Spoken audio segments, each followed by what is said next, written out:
กันตามคุณแขนไปค่ะพี่น้องกันละพอแต่มนมาต่อมันท้องก็ใจอ่อน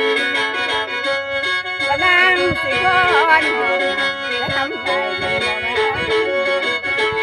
รับไปกันเด้อพี่สร้างสิเห็นทางดอกเสาไก่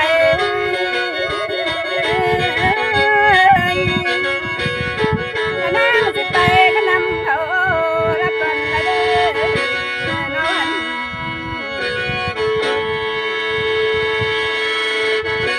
ละนางสินี้ไปน้ำบ่ายคุณแขนเอ้ยเจ้าผัวเก่า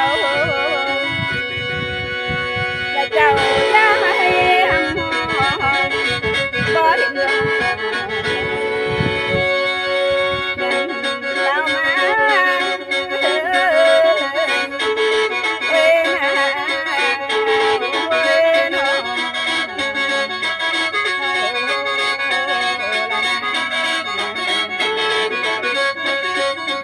ละพ่อตลาดสนั่นที่ยายางทั้งที่เดินยายประพันธ์ที่นั่งให้เราหวังที่ใช่อยู่ห่างพี่น้องได้บุญล้ำเลี้ยงคุณสร้างคุณเขียนให้ฟังแล้วค่ะพี่น้องเนาะเดี๋ยวต่อไปจะทำเป็นเลี้ยงเอาไปอีกมาล้ำก่อนก่อนคุณเขียนท่านางวันทองกลับไปค่ะคุณเขียนมาล้ำมานางวันทองเนาะมาถึงก้าวถึงนางแล้วทองนะคะพี่น้องเนาะ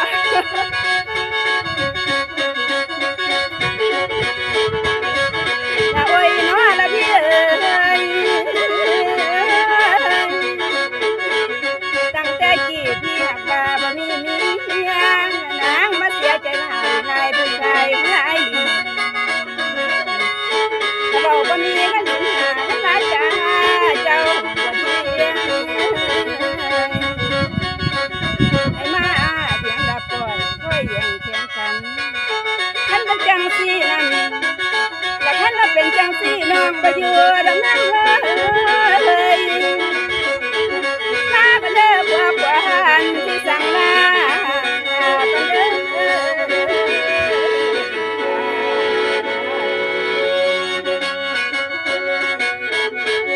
มีเรื่องวันทองมีเรื่องลาวทองค่ะลาวทองติดตามคุณเพียนไปด้วยค่ะพี่น้อง